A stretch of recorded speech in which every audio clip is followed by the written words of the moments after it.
যদি আপনার DSLR camera থাকে তাহলে আমি মনে করি আপনি এই ২-৩টা মোড বাদে আর কোনো মোড সম্পর্কে জানেন না অ্যান্ড কোনো মোড দিয়ে ট্রাইও করেননি।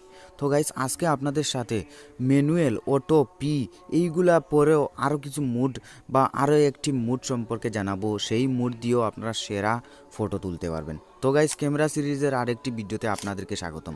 একজন ভাই আমাকে কমেন্ট করছেন যে ভাই এইগুলা সম্পর্কে তো জেনে গেছি, তো অন্য একটি যদি মোড সম্পর্কে জানাতেন তাহলে অনেক ভালো হতো। প্লিজ ভাই, প্লিজ, লাভ ফ্রম দুবাই। তো ভাই দুবাই আমার ড্রিম অ্যান্ড আপনার জন্য এই ভিডিওটা। আর আমি মনে করলাম এই প্রশ্নটা হয়তো অনেকের কাছে আসে যে ভাই এখানে তো অনেক মুড আছে, তো আমরা শুধু এই ম্যানুয়াল, পি অ্যান্ড অটো এই তিনটা কেন ব্যবহার করব, অন্য কিসের জন্য না?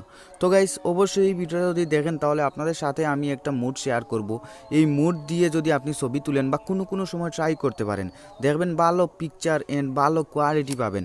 আপনি বিশ্বাস করতেই পারবেন না যে ভাই এই মুড দিয়ে কি এইরকম ছবি হয়। আমরা জানি ম্যানুয়াল দিয়ে কিন্তু বেস্ট ছবি তোলা যায় আপনার সব কিছু সেটিংস করে, কিন্তু এই মুডগুলোই কিন্তু ক্যামেরাতে দিছে যে ভাই এগুলা কিন্তু বাজে নয় যে ভাই ক্যামেরাতে কিসের জন্য দিল, আজে বাজে বিষয়। তো অবশ্যই দিছে গতিকে, তার জন্য কিন্তু আপনার মুডগুলা ভালোই আছে। আমি ব্যবহার করে দেখছি, ২-১ দিন আমি ট্রাইও করছি অনেক জায়গায়, আমি দেখছি ভালো কিছু ফল পাচ্ছি, তার জন্যই আপনাদের সাথে আমি শেয়ার করতেছি। দেখেন এখানে অনেক মুড আছে, তো এই মুডগুলা সম্পর্কে আমি অন্যদিন কথা বলবো। আজকে আপনাদেরকে একটা মুড আমি সম্পর্কে জানিয়ে দেবো, সেটা হচ্ছে ক্লোজ আপ।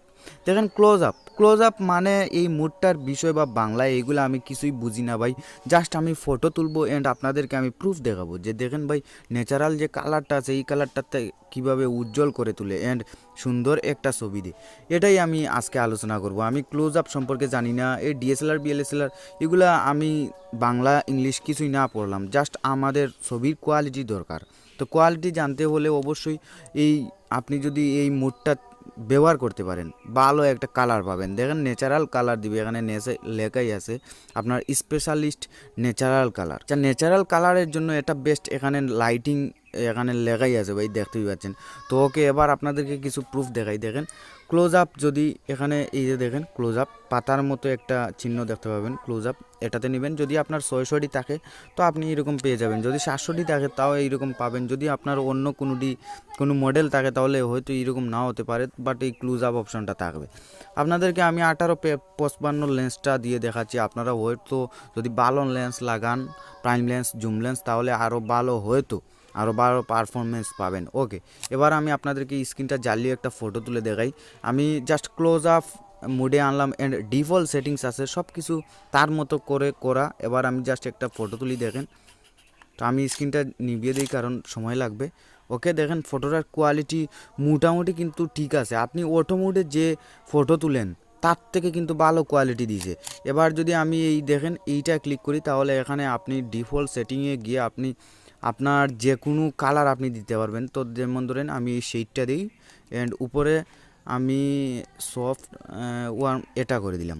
ওকে এটা করার পর এখানে আপনি বাড়াতেও পারবেন, কমাতেও পারবেন, এটা কিছু মডিফিকেশন করা যায়, বাট আইএসও এইগুলা কিন্তু এখানে সেটিং করতে পারবেন না। দেখেন দিস ফাংশন নট অ্যাভেলেবেল, মানে আইএসও এটা অ্যাভেলেবেল না। ওকে এরপরে আমি একটা ফটো তুলে দেখাই। দেখেন ফটোটার কালার কিছু অন্য কোয়ালিটি হয়ে গেছে। এবার যদি আমি এটার কিছু কমিয়ে দিই, দেখেন এবার একটা ফটো তুলি, দেখেন কিছু কমিয়ে গেছে। এবার যদি আমি এটা পাল্টে দিই যে কোল কোয়ালিটি দিয়ে দিলাম, ওকে দেখেন ছবির কোয়ালিটি দেখেন। তো দেখেন এখানে অটোমেটিক ফ্ল্যাশটাও উঠে গেছে। তো এখানে মূলত বিষয় আপনারা ট্রাই করতে পারেন বাই ব্রাইটার দিয়ে। দেখেন আমি সর্বোচ্চ চেষ্টা করছি অনেক, আমি মানে এখান থেকে আমি অনেক যেমন ধরেন কয়েকটা সুযোগ বা সুবিধা আমি এখান থেকে পাইছি। কিছু সময় দেখা যায় ছবির কোয়ালিটিটা খুবই ভালো থাকে, আর কিছু সময় আপনার এত ভালো থাকে না। তো অবশ্যই এটা ডিপেন্ড করে আপনি কোন জায়গায় ফটো তুলতেছেন, কোন ওয়েদারে ফটো তুলতেছেন, এটা মূলত ডিপেন্ড করে। তো আপনি অবশ্যই ভাই আমি মনে করি আপনি চেষ্টা করে দেখাবেন ভাই, চেষ্টা করলে সমস্যা কী, যদি চেষ্টা করেন আপনি, আমি মনে করি এই মুড থেকেও আপনি ভালো কোয়ালিটি ছবি পাবেন। দেখেন কোয়ালিটি দেখেন, পিছনেরটা কিন্তু ডার্ক হয়ে গেছে অ্যান্ড আপনার ছবির যেইটায় ফোকাস দিছে এইটা সেটা একটা ক্লিয়ার হয়েছে। তো এটা মূলত বিষয়, আমাদের আর কিছুই দরকার না হয় ভাই, আমরা জাস্ট আমাদের ফটো সুন্দর হতো, আমাদের ইংলিশ বুঝি না, বাংলিশ বুঝি না, জাস্ট আমাদের ফটোটা সুন্দর হতো। তো আপনাদের সাথে এই মুডটা আমি শেয়ার করলাম। যদি ভালো লাগে ভিডিওতে একটি লাইক করবেন আর কমেন্ট করতে পারেন যদি আপনি কোনো মোড সম্পর্কে জানতে চান। তো গাইস আজকে এই পর্যন্ত। আর যদি ভিডিওটি ভালো লাগে একটি লাইক করবেন আর কমেন্ট করতেই পারেন, আর চ্যানেলটি সাবস্ক্রাইব করতে পারেন এইরকম টপিকের জন্য। Thanks for watching. খোদা হাফেজ, দেখা হবে নতুন কিছু নিয়ে।